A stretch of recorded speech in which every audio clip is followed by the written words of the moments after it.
नमस्कार। मैं हूँ रतन और आप देख रहे हैं ड्रीम ऑन व्हील। हर बार की तरह इस बार भी अपना ब्लॉग की शुरुआत करने से पहले मैं एक टिप्स देना चाहता हूँ आपको। जैसा कि हर बार एक टिप्स देता हूँ और ब्लॉग की शुरुआत करता हूँ। तो आज का टिप्स ये है कि ठंड बहुत ज़्यादा बढ़ गया है और मौसम जो है वो अचानक करवट लिया है और बहुत ज़्यादा कुहासा होने के कारण विजिबिलिटी बहुत कम है और लोगों को गाड़ियाँ चलाने के लिए, चाहे किसी भी प्रकार की आपके पास बाइक हो, साइकिल ही क्यों ना हो, वो रोड पे जब भी आप लेके आते हैं तो आपको कुछ विशेष चीज़ों का ध्यान देना होगा। आपकी गाड़ी का हेडलाइट सही है कि नहीं, अगर अपर है सही, डीपर सही नहीं है तो आपको डीपर लाइट भी जो है चेंज कराना चाहिए। अपर डीपर दोनों जलना चाहिए और ख़ास करके आगे पीछे दोनों चारों जो है इंडिकेटर है वो भी जो है ब्लिंक करना चाहिए, जलना चाहिए। इस बात का आपको ख्याल रखना चाहिए क्योंकि कोहरे में ये आपकी जान बचा सकती है, जिसका यूज़ हम लोग बहुत कम करते हैं क्योंकि हम लोग ऐसे क्षेत्र में रहते हैं जहाँ धुंध, कोहरा या फिर ठंड बहुत ज़्यादा नहीं पड़ती है और जब पड़ती है तो बहुत ज़्यादा पड़ती है। तो इस साल भी बहुत ज़्यादा जो है धुंध और कोहरे का प्रकोप है, ठंड का प्रकोप है। उसको देखते हुए मैंने सोचा कि मुझे ये बताना ज़रूरी है एज अ बाइकर। तो आप लोग उस बात का ख्याल रखिए, अपने जो गाड़ी का हज़ार्ड लाइट है उसे ऑन करके चले रास्ते में धुंध के दौरान। और ख़ास करके अगर रात को बाइक चलाना पड़ रहा है, अगर आप लोकल हैं, निकलते हैं, तो कोशिश कीजिए कि पैदल निकलें। आपका स्वास्थ्य भी सही रहेगा, जॉगिंग हो जाएगा और प्लस आपको एक्सीडेंट का जो है चिंता वो नहीं रहेगी। लेकिन सड़क पे भी अगर आप चलते हैं तो कोई ना कोई गाड़ी आपको जो है वो पीछे से धक्का मार सकती है, तो आपको उस बात का भी ध्यान देना होगा। आज मैं जब सुबह-सुबह गाड़ी चलाकर आ रहा था तो मुझे इस बात का एहसास हुआ कि मैं अपने घर के सामने पहुंचने के बाद भी मुझे मेरा घर का गेट ढंग से दिखाई नहीं दे रहा था। इतना ज़्यादा कोहरा था, कुहासा था। तो इसी को देखते हुए मुझे लगा कि आप लोगों को बताना चाहिए, सो मैंने बताया। तो आज की ब्लॉग की शुरुआत हम करते हैं और जो हमारा पहला टिप्स है वो सुरक्षा से संबंधित है और लगातार मेरे ब्लॉग को मैं कंटिन्यू करता जा रहा हूँ। सुरक्षा से संबंधित कोई भी जानकारी मुझे मिलती है या मुझे लगता है आप लोगों को शेयर करना चाहिए तो मैं आप लोगों को शेयर करता हूँ।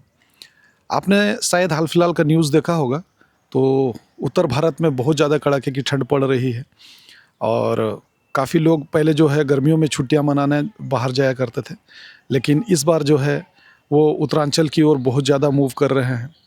उत्तराखंड और हिमाचल दो ऐसी पहाड़ियां हैं जहां हम सुकून की खोज में बाहर जाते हैं घूमने फिरने के लिए। इस बार वहाँ की सरकारों ने अपील की है, स्टेट गवर्नमेंट जो है उन्होंने अपील की है कि टूरिस्ट कम आएँ क्योंकि वहाँ पानी की किल्लत हो रही है, पानी जम जा रहा है, होटल में जगह नहीं मिल रहा है, खाने पीने की चीज़ों की किल्लत हो रही है और रेट जो है वो आसमान छू रहा है, चाहे वो खाने पीने की चीज़ों की हो या फिर होटल का जो रेट है वो बहुत ज़्यादा लग रहा है। लोगों की गाड़ियों की भीड़ देखी जा रही है, लोग घंटों-घंटों फँसे हैं इस कोहरे में और ठंड में, एक्सीडेंट बढ़ता जा रहा है। ट्रेन भी बहुत ज़्यादा लेट हो रही है इस कोहरे की वजह से। हमारे यहाँ तो ट्रेन के परिचालन वैसे भी काफ़ी लेट से चल रही है, लोग इससे त्रस्त हैं। इन सब को देखते हुए अगर आप प्रोग्राम बना रहे हैं बाहर घूमने का, तो फिलहाल मुझे ऐसा लगता है कि सुरक्षा को देखते हुए स्थगित कर देना चाहिए। जनवरी के बाद ही प्रोग्राम बनाना चाहिए। दूसरी बात है कि अगर आप पिकनिक जाते हैं, एंजॉय करते हैं, तो अच्छी बात है, आप एंजॉय कीजिए और इसके लिए आपको मना नहीं है। और अगर आप किसी तरह का कोई मादक पदार्थ लेते हैं तो ये आपकी अपनी चॉइस है। लेकिन मेरा जो टिप्स है, मैं सिर्फ आप लोगों की सुरक्षा को लेकर बना रहा हूँ ये ब्लॉग, इसलिए मैं ये बताना चाहता हूँ कि आप अपने साथ एक ऐसे वेल-विशर, एक ऐसा दोस्त को साथ में रखें जो कम से कम वो बुरा वक्त में आपका काम आ सके। अगर आप गाड़ी नहीं चला सकते हैं तो वो आपको सुरक्षित घर तक ले आए गाड़ी चलाकर। तो ऐसे एक दोस्त को साथ में रखना बहुत ज़रूरी है। किसी भी लंबी दूरी का जो पिकनिक स्पॉट है वहाँ अकेले ना जाएं। अगर जाते हैं तो अपने परिचितों के साथ जाएं और वहाँ पार्टी के दौरान आप जो है पानी के नज़दीक ना जाएं, क्योंकि अक्सर इस तरह की घटनाएं होती हैं कि थोड़ी सी जो है लीकर ले लेने के बाद में लोग कुछ भी उटपटांग करने लगते हैं। लास्ट टाइम डिमना में ये घटना घट चुकी है, चांडिल डैम में भी ये घटना घट चुकी है। उससे 2-3 साल पहले एक गाड़ी जो है वो मैं ड्राइव करूंगा बोल के जिद से वो ड्राइवर से गाड़ी छीन लिया और खुद वो चाबी छीनने के बाद ड्राइव करने लगा और गाड़ी लेके वो पानी में उतर गया। इस तरह उन 3 लोगों की जान चली गई। तो ऐसी घटनाएं होती रहती हैं और इन घटनाओं को अवॉइड करने के लिए आपको अवॉइड करना पड़ेगा। अवॉइड करने के लिए आपको कुछ करना पड़ेगा क्योंकि आपका सुरक्षा का विषय है। आप एंजॉय ज़रूर कीजिए और सबसे पहली और आखिरी बात यह है कि आप सुरक्षित हैं तो सब कुछ ठीक है, वरना ये एंजॉय कोई मतलब नहीं बनता है। मैं चाहता हूँ कि आप सुखद पल बिताएं नए साल में अपने परिवार और अपने लोगों के साथ में। और दूसरी सबसे बड़ी बात ये है कि आप जब भी घर से निकलते हैं तो आप अपने घर में बिल्कुल सही और सटीक जानकारी देकर निकलें।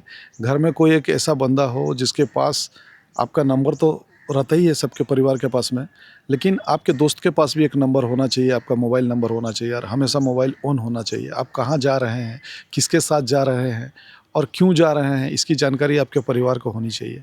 लोग बताते नहीं हैं, अपने दोस्तों के साथ कहीं भी निकल कर चले जाते हैं। जब बड़ी घटनाएं होती हैं तो परिवार को उन्हें ढूंढने और उन तक पहुंचने में जो है परिवार को बहुत तकलीफ़ होती है। पुलिस का सहारा लेना पड़ता है, फिर वो एक-एक करके उनके दोस्तों को कॉल करते हैं। तो ऐसी नौबत ना आए और कोई भी मादक पदार्थ लेते हैं तो आप ज़रा-सा संभल कर लें। और मुझे तो लगता है कि 1 तारीख को, आज 31 तारीख है और कल 1 तारीख है, तो 1 तारीख के दिन पिकनिक प्लान करना अवॉइड करना चाहिए। आगे आप जैसा अच्छा समझें। आपको लगता होगा कि मैं ज्ञान दे रहा हूँ, लेकिन मैं चाहता हूँ कि आप सुरक्षित रहें, इसलिए ऐसा बोल रहा हूँ। आप न्यूज़ तो देखते ही होंगे, पेपर पढ़ते होंगे।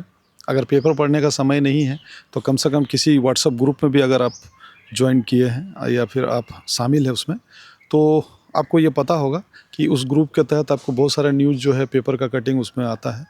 और उसमें अक्सर हर साल हम लोग पढ़ते हैं जो बहुत सारी दुखद घटनाएँ होती हैं। ख़ास करके हमारे रेल परिवार में जो क्रू गार्ड हैं और ट्रैकमैन है, उनकी घटनाएँ, उनके साथ जो घटनाएँ होती हैं वो हमेशा हम देखते हैं, सुनते हैं, पढ़ते हैं, तो हमें बड़ा दुःख होता है।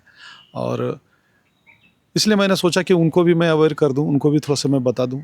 ऐसा नहीं कि वो नहीं जानते हैं, लेकिन फिर भी इस धुंध और कोहरे को देखते हुए मैं उनसे भी ये कहना चाहूँगा कि जीडीआर करते समय या तो फिर ट्रैकमैन जो है वो नाइट में पेट्रोलिंग करते समय वो विशेष ध्यान दें।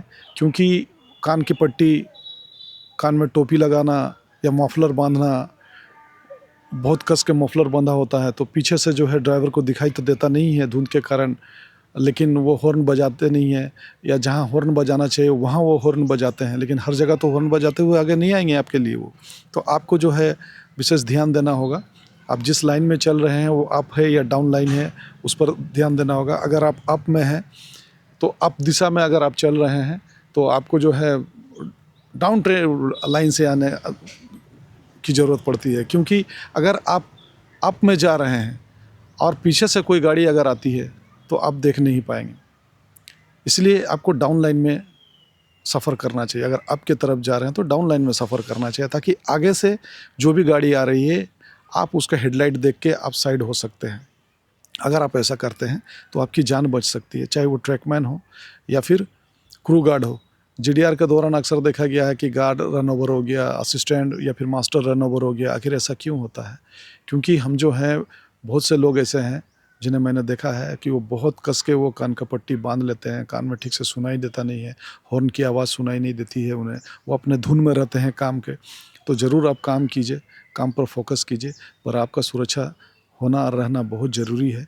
तो आपको सबसे पहले रेल खुद बोलती है, इस बात को हमें पढ़ाया जाता है रेल में कि आप सेफ़ हैं तो सब सेफ़ है, वरना कुछ भी नहीं है। तो फर्स्ट जो है वो आपको सेफ्टी को देखना है, सेफ्टी को प्रिपेयर करना है। आप सेफ़ रहेंगे तभी आप परिचालन जो है सुरक्षित रहेगा और आप ओरिजिनेटिंग टू डेस्टिनेशन तो जो है वो सुरक्षित ढंग से पहुंच सकेंगे आप। इसलिए जीडीआर के दौरान विशेष करके मैं गार्ड भाइयों से कहना चाहूँगा और लोको पायलट से कहना चाहूँगा कि जब भी आप जीडीआर करते हैं तो दोनों एक साथ चलें। एक ट्रेन को उस तरफ होता है तो एक ट्रेन के इस तरफ होता है, दोनों के साथ चलने से होता ये है कि आप दोनों अपने अपने दिशा से अगर मेन लाइन में जीडीआर कर रहे हैं तो गाड़ियाँ देख सकते हैं। कोई डाउन का देखेगा तो कोई अप का देखेगा, ध्यान देगा इस बात को। तो एक दूसरे को अवेयर कर दे कि भाई आगे से हॉर्न बज रहा है, शायद आपकी तरफ से गाड़ी आ रही है, मेरे तरफ से तो गाड़ी दिख नहीं रहा है। ऐसा भी अगर एक दूसरे को बोल देंगे वो, तो वो सुरक्षित रहेंगे। तो आप इस बात का विशेष ध्यान दें जीडीआर के दौरान। आज 31 दिसंबर है और कल से हम नए साल में प्रवेश करने वाले हैं, नए एक साल में कदम रखने वाले हैं। पिछला साल आपके लिए, हमारे लिए काफ़ी उतार चढ़ाव रहा है, पूरी दुनिया के लिए काफ़ी उतार चढ़ाव रहा है और उम्मीद करते हैं हम कि आप सुरक्षित होंगे, खुश रहेंगे अपने परिवार के साथ में। और पूरी दुनिया के लिए हम दुआ करेंगे कि जो दुनिया में घटनाएं घट रही हैं वो इस तरह की घटनाएं ना घटें, अच्छी घटनाएं घटित हो, शुभ शुभ हो सब कुछ। और इसी का हम कामना करते हुए आप सबको तहे दिल से, हमारे पूरे परिवार की तरफ से और ख़ास करके मेरे सब्सक्राइबर और जो भी मुझे देख रहे हैं, मुझे सुन रहे हैं या जो मुझे सुनने वाले हैं, देखने वाले हैं, उन तमाम लोगों के लिए तहे दिल से मैं नए साल की शुभकामनाएं आप सबको देता हूं। और कल से हम नए साल में प्रवेश कर रहे हैं, तो नए साल की खुशियां मनाइए। इसी के साथ मैं आपको छोड़े जा रहा हूं इस ब्लॉग में। धन्यवाद।